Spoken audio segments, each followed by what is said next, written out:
All right, we're live. We are live. Hello. How are you? Good to see you. Welcome to the TFS. Why don't we just do that? Let's just call it TFS, right? That sounds cooler. TFS. Good to see you. I wrote down smile. I really did. Right there. Top of the list. It says smile, comedy, ! I'm at the point in my life where I have to remind myself that I do comedy and that I'm supposed to do comedy. So that's a note on my list of things to talk about. Smile. Smile, though my heart is breaking. Smile, though a pandemic is breaking me down. My two therapists ago, one SCA and one depression, and two therapists ago, one of the goals for my therapist was to not be funny. That was something we worked on in therapy, was to not use humor to heal, because I used it too much. So now I have to remind myself to be funny. I have to undo that. Okay? I would actually, and then I did group therapy. I don't know if you've ever done group therapy, but it's actually great, because then you can play your therapist like a fiddle. You could be like, yeah, I'm really good. I'm really good in groups. I thrive in groups, actually. I'm like the star of the show in a group. And then you do group therapy, and she gets to see that you're an absolute social disaster, in my case. So that was one of the rules. I would get reprimanded if I was funny in group therapy, because that's how I would deal with things. If somebody pissed me off, if I was having a bad day, I would make a little joke. So somebody would come in late, and I'd be like, I don't know, let's say like, hey, did you get stuck on the toilet doing heroin or something like, I don't know, and she would yell at me. So smile. Sorry, this is a little bit late. I just got back from not to fucking brag or anything, but a vacation. No big deal. Took a vacation with a couple bros. Took a brocation. 4 days in Pennsylvania. A small town in Pennsylvania. And I'd say before the pandemic, probably wouldn't even put that in the vacation category. But now, that's to me, that's like, it's like I just backpacked across Europe for 9 months with a fanny pack. Fanny packed across Europe. I think that's Zach Galifianakis' joke, so let me give him credit. But when you look enough like him, you can take his jokes. Yeah, so that would be like, that's like Magellan. He was an explorer, right? Magellan? Or who else? That'd be like fucking, what's his name? See, now you can't even use their names, right? They're all taken down from the statues. I don't want to get canceled by talking about some explorer. Either way, 1.5 hour trip to Pennsylvania was wild, and it was awesome. But the bar is so low now for vacations, isn't it? I could rent a car, drive over the George Washington Bridge, go to a rest stop, get a McDonald's burger, take a dump, come back, and I'd be like, that was an adventure. Man, the tales that I will tell from this 67-minute trip are endless. I'll be telling my grandchildren about this trip, because we've been stuck inside. So it was fun, man. I'm still recovering from the trip. I didn't drink or do any drugs or anything. I'm recovering from the dopamine and, I guess, serotonin. Those are probably the two chemicals that were released just from being around people for that long. It was amazing. I needed it so badly. But the day I got back on Monday, and I crashed. I'm an introvert. I'm an introvert extrovert, so I'm mostly an introvert, and I can dip out and do like stand up or, be at a party for 8 minutes and then go in the bathroom and cry and have to come home and snuggle with my dog and watch 8 episodes of fucking Paula Deen or some cooking show to recover. So this amount of socializing was wild. But it was so good, man. 2 bros, funny guys, like-minded, we're super into psychology. We're into a lot of stuff. So we geeked out on everything, talked about girls, talked about everything, and it was awesome. And we shit on each other. Man, it was like a 4-day roast, and I loved it. I've been in this like sensitive little Brooklyn bubble, and we just let loose. Oh, I couldn't even say the things we said, or I wouldn't see a stage again. But we made fun of each other. It was awesome. We need that. I think especially men, maybe men more than women. We need to kind of we need to neg each other and take our heads and shove them in our own shit and get a little messy. It was fantastic. It was a safe space, though. I'm not going to lie. It was a safe space. You could say and do anything. We opened up. We shared. And it was good. I even shared about some of my stuff. It's a kind of a new trio of friends, so it was good to, just say, hey, this is who I am. These are the things I've struggled with, and then I'm not as self-conscious. I think it was good. I think we reached a new level in our relationship. None of this happened, guys. I was actually home in bed all weekend and watching Game of Thrones because I never saw it.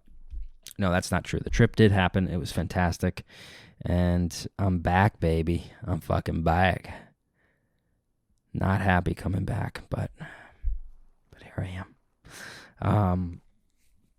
This is the big news, I think, of I haven't done a solo episode in a couple weeks, but I've been trying to figure out this sleep issue, and then I got another piece of the puzzle, which was doing an allergy test, because I had a dentist tell me my tongue is too big for my palate, and that's why I wake up gasping for air, and she wanted to widen my palate and do surgery or have a device that actually cranks your palate so my tongue has a place to rest.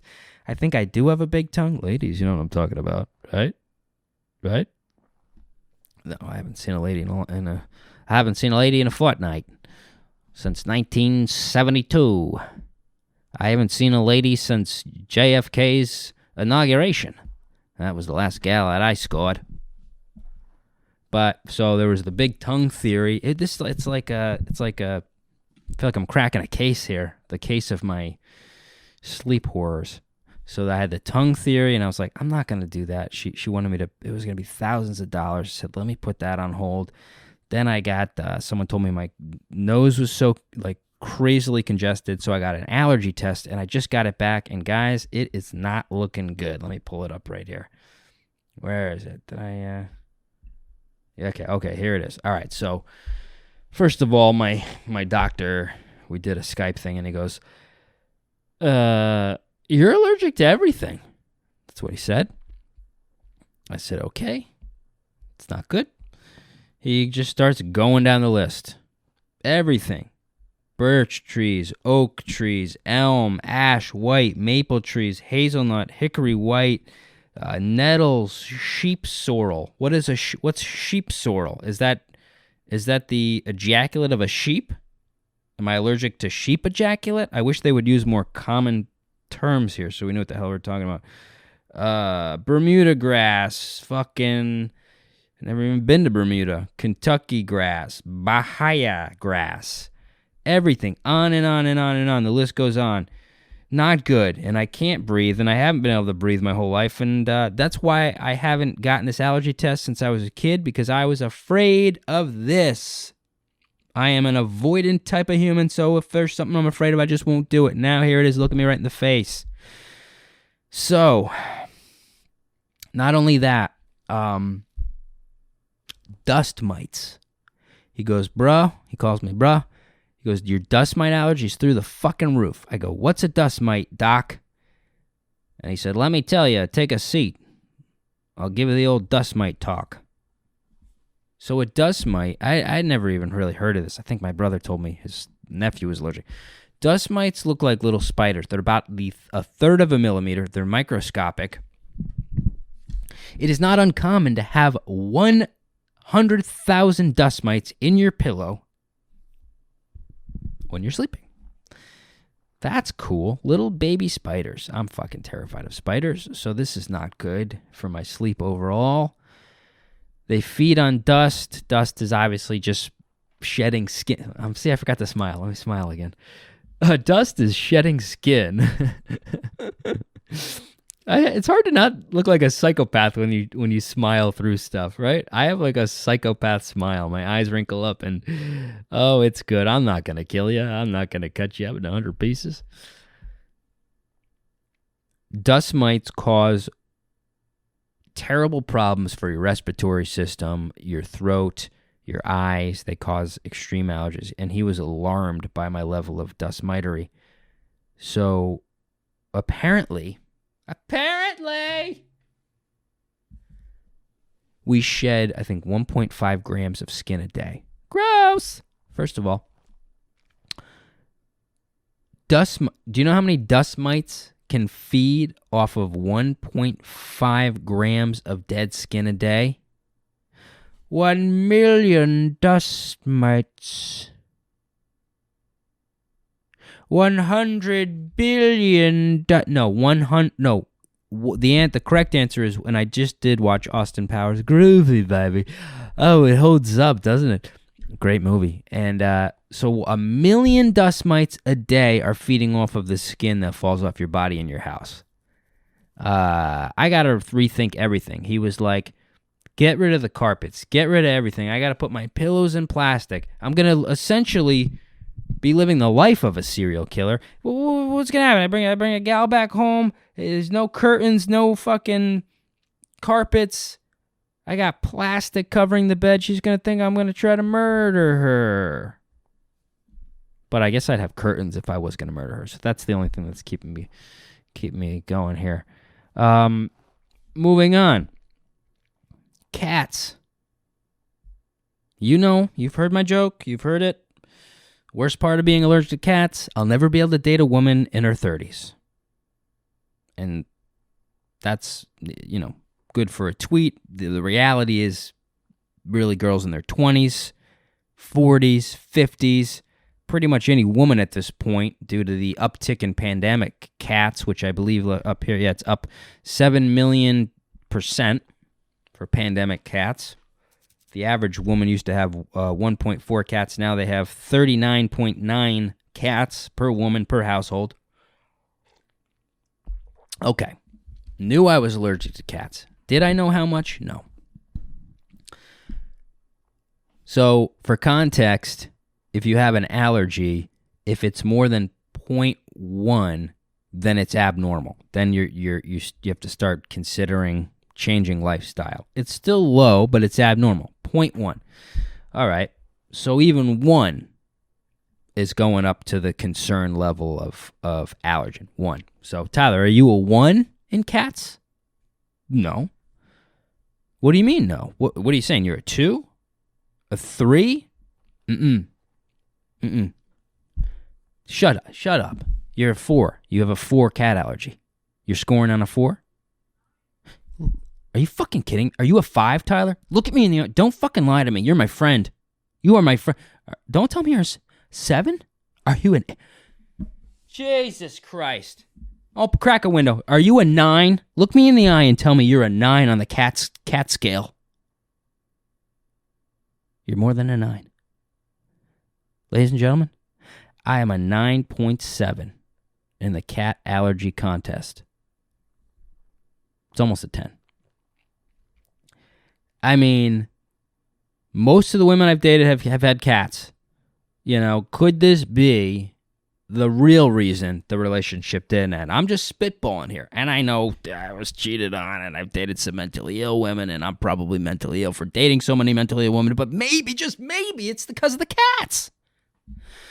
because I'm not sleeping. I'm wheezing. I wake up a little frustrated. I'm a little upset. And then she becomes distant. And then she flies to London and fucks her ex-boyfriend, and then I find out on her phone. Then she freaks out and says, I'm weird for checking her phone. But I'm like, hey, look, you did cheat on me. And this is, I just happens to be how I found it. But she's like, you're weird. And then, next thing you know, there's a pandemic. So this means this absolutely, my doctor's like, you cannot be around a cat. So ladies, I hate to tell you, if you got a cat, it ain't going to happen. Listen, it's not going to happen if you got a kitty cat. It's all spaghetti. It's all spaghetti. I'm processing this right now, okay? Forgive me, I'm processing this. It's a lot. It's a lot to take in.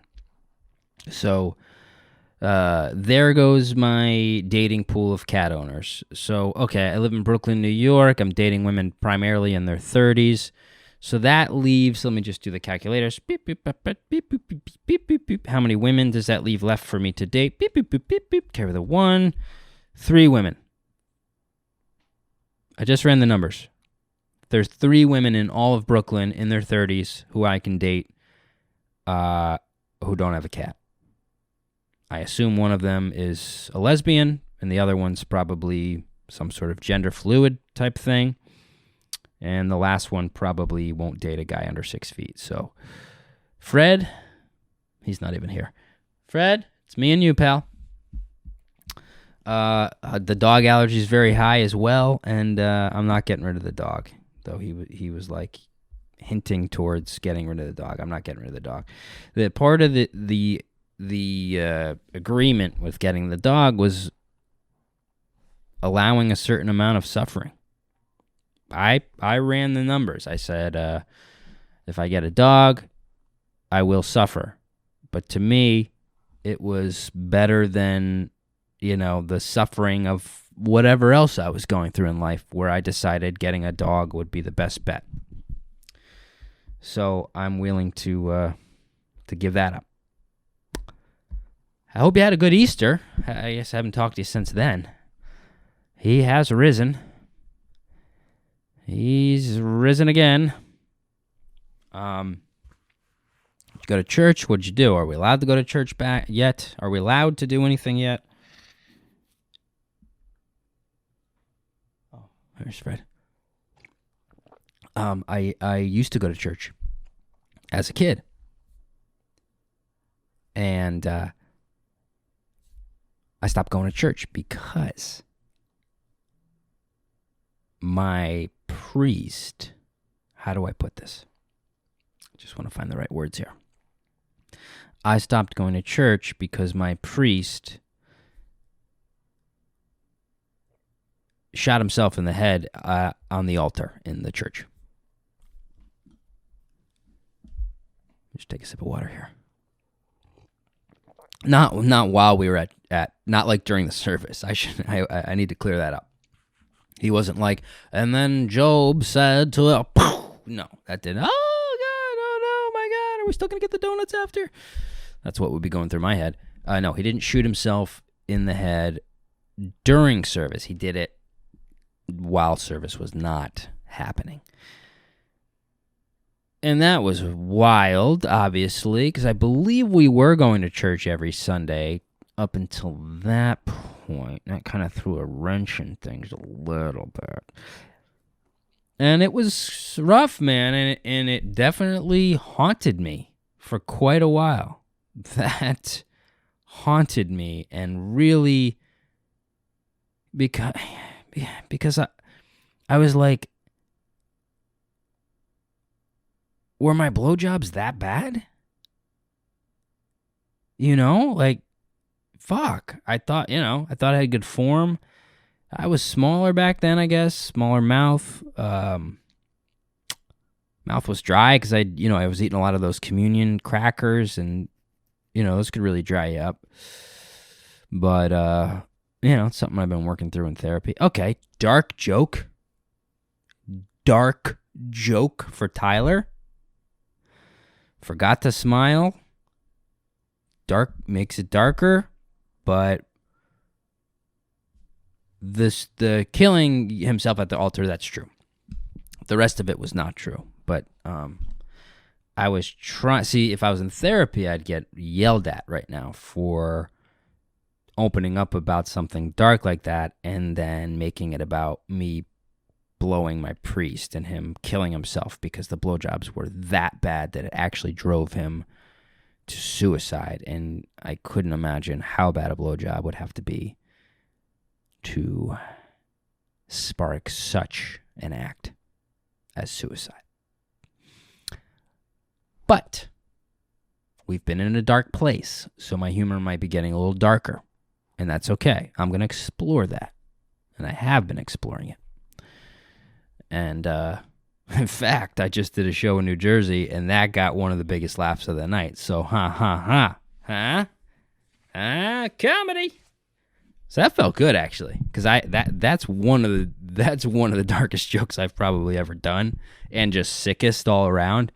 But that's my humor. I mean, that's pretty close to my actual humor. The rest has been survival, so I can have a career. But like, those are the jokes we were telling all weekend, and that was on the lighter side. But whatever. I'm just trying new stuff, and it got a good laugh in Ridgewood, New Jersey, at an Irish bar where everybody was hammered. Fun show.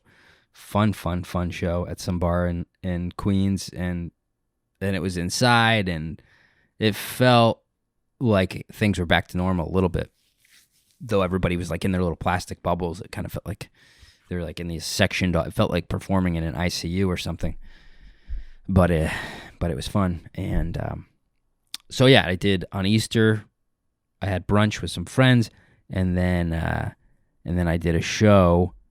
And Dave Attell was on the show, and it was just kind of weird. Dave Attell, if you don't know Dave Attell, he's one of the best comics around.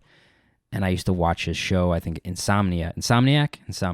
He had this show where he'd like stay up all night and go out to bars in whatever town he's performing in, and just meet crazy drunk people. And it was funny. And he was like I was a huge fan of his. So I had this kind of surreal moment. I was like, okay, it's Easter. I'm performing stand-up comedy, and my idol Dave Attell is like riffing with me while I'm standing off stage. He would like kind of ask me questions. He does that, I think, when people host and you're standing by the door. You're like, you wait for the comedian to come off. You got to get there when there's a couple minutes left, so you're ready in case they jump off. And he started interacting with me, like he would ask me questions about jokes he was about to set up. He's like, I don't watch porn. Tyler, what kind of porn do you watch? Taylor. He calls me Taylor. He knows my name. Work together a lot. That's like a running thing. He'll go, before the show, he'll go, is your name Taylor or Tyler? And I'll go, it's Tyler. And then halfway through, he'll go, so Taylor, what's your favorite sexual position? So I was like, wow, that's, if my 10-year-old self was like, hey man, in 20, or when did I watch him? I was probably 15. Hey man, in 20 years, you're going to be performing stand-up comedy on Easter with Dave Attell. I'd be like, you shut up. You shut up, you pedophile. Give me the fucking candy. Stop lying to me so I come in your van. Is Jesus coming back? How much longer are we going to wait? Doesn't this feel like some abusive relationship? We're like, I swear it's going to work out. He's coming back. He's coming back. He moved to Ireland to be with his ex, and I know it's not going to work, and he's going to come back. He will rise again. What if he's already come back? How would we know? He'd probably be terrified. Like, whoa, you guys went way too far. The necklaces and the cross on front of you put my statue everywhere. I'm not even white. You changed my skin color. This is fucking creepy, man. What if he came back and he came back to Brooklyn, New York? What if like that's where he was resurrected for whatever reason? He came back in Williamsburg. We wouldn't even know if You know what I mean? We'd be like, are you a homeless guy? Think about that. If Jesus actually came back and was like, hey, what's up, everybody? Sorry to bother you, but I'm Jesus and I'm back. Like, what up? Sorry it took so long. It's just, I had to walk and it took a while. Walking on water's crazy in like the Atlantic Ocean. The waves are like 8 feet tall. So it's not like walking. It's really fighting the waves. It took a long time. But anyways, I'm back. What up? We'd be like, what? Be like, get back in the park, you fucking psycho. I mean, I look like Jesus, right? Like, half the guys in Brooklyn look like this. You just be, if Jesus came back, he like popped into a cafe. He's like, yo, hey, it's J man, I'm back. Be like, I'm sorry, can you get back behind the counter and get me a macchiato? I got work. What are you talking about, dude? Jesus. No foam, please, and sweet and low. We wouldn't even know. I don't know. It's all interesting. Certainly interesting. So that show was fun, and then I did talk about this with Natalie. I got thrown out of a show. That was interesting. It was like performing for... It's like if a woke mob on Twitter came to life. That's what it was like. And it's really hard to do comedy in front of people who are so overwhelmingly sensitive. And I made a decision. I made a choice. There's not much you can do. And it's not the girl's fault who put the show together. She's awesome. And she packed the room. But there's not much you can really do when the entire crowd is unruly, has taken over, is drunk, is screaming. Like, you only have a few options. You can either go, okay, if there's 3 people watching, listening, not talking, I'll play to them. Try to just block everything else out. That's tough to do because we are so sensitive to negative emotions. So, of course, you're going to be paying attention to the negative things that are more of a threat to you. You could do that. You can do something shocking to get everybody to pay attention. Or you can just confront them and just like use you got to be assertive, loud, maybe a little minorly aggressive to get them to shut up. I've heard people just go up and just be like, shut the fuck up, shut up, shut up, shut up, shut the fuck up. It was Seinfeld. And that works. So I was like, I gotta do something. I'm at the point now where I don't want to waste an entire night and just walk out of there with my tail between my legs. And I hadn't performed in so long. It was a perfect storm. So I chose to do a combination of joking and reprimanding. It didn't work. These girls started screaming at me, and I go, guys, I turned to the rest of the crowd, I go, guys, you're letting 2 girls ruin the show. Why are you doing this? Then, mostly women, I will say, started cheering for the girls who were ruining the show. Getting up, yes, you go. Tell your truth. If your truth is ruining a comedy show, that's what your truth is. Yes. Yes, that thing where I don't know what they do. They like shuffle. It's like they're dealing cards. What are you doing? Okay, rummy. It didn't feel good, and so I just kind of like,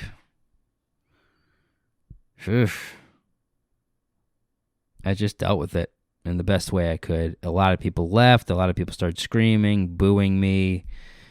And, that was rough, but I'm still glad I did that rather than just swallowing my pride and feeling like I didn't try something. It wasn't perfect. Then I get off stage. Guy comes up to me and goes, hey, can I give you some constructive criticism? I was like, I don't think I want that. He goes, read the fucking room, bro. Read the fucking room. I go, oh, we're dealing with a real bro here. I go, all right, man, like, thanks. And this guy went at me. He came at me, bro. He's just like, you're a fucking talentless piece of shit. Talented people know how to read the room, read the situation, and deal with it.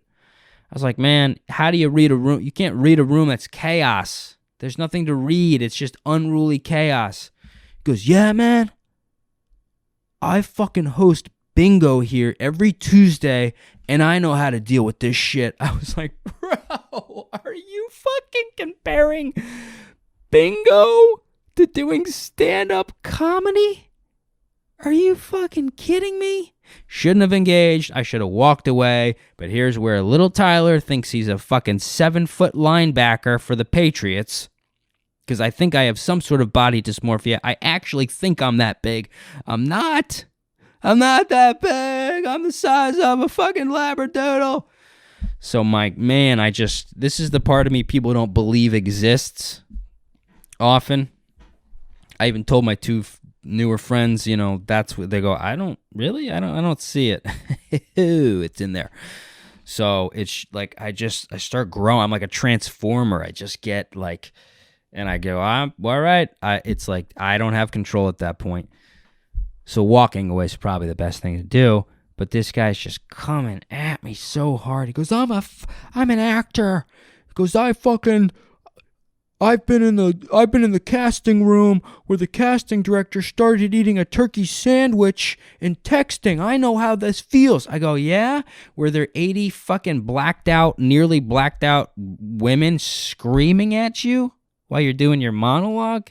Get the fuck out of here. So I'm just defending myself, and this egotistical piece of shit couldn't handle that. So he goes, that's it. We're canceling the show. Show's canceled. Because of you. Yep, the boss just called. So by the way, a few minutes into this, I go, all right, this is getting out of control. I did feel a little threatened. The guy was bigger than me. So I go in my pocket and I hit record. And I start recording his conversation. Because I'm like, maybe I can make a little mini documentary of this night. I filmed my set where people were throwing shit at me and walking out. So I have that on tape. I haven't looked at it yet because I'm not ready to.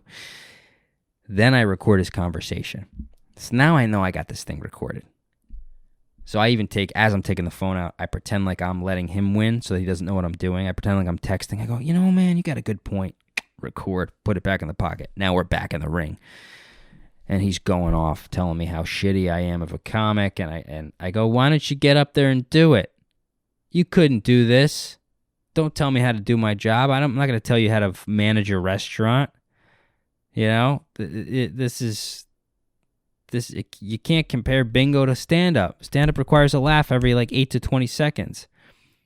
Bingo? What kind of heckling are you having during bingo? The worst thing that probably happened to him was some old woman going, can you say that again? Did you say B-17? Oh, my husband died on a B-17 bomber. I'm triggered. That's the worst that ever happened to that guy. We almost got in a fight. We almost got into a physical fight. I was waiting for him to punch me in the face because I don't back down during these things. Probably should. And then he goes, wait till I find out who you are. I go, you threatening me? Are you threatening me, bro? He goes, wait until I find it. Because I was like I was added. I'm going, why doesn't he just look on the lineup? I'm like right there. But I was added. So he starts threatening me. And I said, are you threatening me? And then he goes, get off the fucking premises. And then he caught my face and basically, nearly threw me to the curb. So good to be back doing stand-up again. And that's good. And then the next show I was supposed to do last night, I got a text that said the show's canceled. We'll reschedule you. Come to find out the show is canceled because, who was it? Sorry, let me check my notes. Some unknown guy. Oh yeah, Dave Chappelle. Am I saying that right? Dave Chappelle? Dave Chappelle wanted to take the show. So I was bumped by Dave Chappelle from the Chappelle show.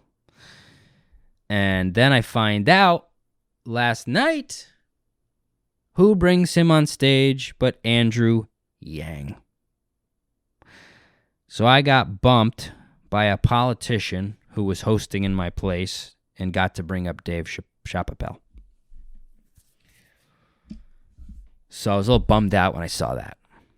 Because, hey, look, okay? Don't accuse me of Asian hate for saying Andrew Yang does not deserve to host in place of T-Bone Fischer, okay? I have more experience than Andrew Yang as a comedy host to bring up Dave Chappelle, okay? Andrew? It's nothing to do with Asians. It has to do with qualification. That's how comics see you, right? You get to you host, and then these bigger names see you, and that's how you open for them, this, that, or the other. Like, is Andrew Yang gonna open for Chappelle now? Maybe. This better not be a fucking. This better not be a trend. I better not get a call next week like, "Hey Tyler, I'm sorry, but Mitch McConnell's gonna be hosting tonight." You gotta be kidding me. Well, ladies and gentlemen, it's gonna be please welcome to this stage. Jerry Seinfeld. Oh, thank you so much. Keep it going for my new host, Mitch McConnell. Hey, I'm taking him around the world with me. We're doing every country in the world. How funny is Mitch? Shh. Hey, Tyler, I'm so sorry. We know tonight was a big night for you, but you're going to be replaced. Fauci wants to host. I don't know. We got to let him host, so he's going to be hosting. Thank you so much. What a great crowd. You guys are fantastic. I hope you enjoyed hearing all my jokes about the new regulations about reopening. Coming to the stage, please welcome Wanda Sykes. And I'm not going to do Wanda Sykes' voice because I could see that being clipped out and ruining my career at some point. How dare this white man is doing the voice of Wanda Sykes. Oh, it's like slavery. Oh, it's like Jim Crow all over. Tyler, I'm so sorry, but Matt Gaetz is going to be hosting tonight. Hey, everybody, Matt Gaetz. Please welcome my headliner, a 17-year-old girl. All right, I'm kidding around. I don't know if that's true or not, but hey, thanks for joining me. I'm back. My energy's low, but hey, I got to let that dopamine and serotonin levels come back. I've got some guests lined up for the next couple of weeks, so hopefully they'll be on. It's hard to pin some of these guys down because they're big. Spoiler alert, they're big. See you next Monday. Follow, subscribe, all those good things. This will be up on YouTube tomorrow, which will be Wednesday. And if you're watching YouTube now, then it's already up. We'll come to present time. Have a great week. Do something nice for yourselves. Yes. Thank you for joining me on the Tyler Fischer Show, ZOP 105, The Woke.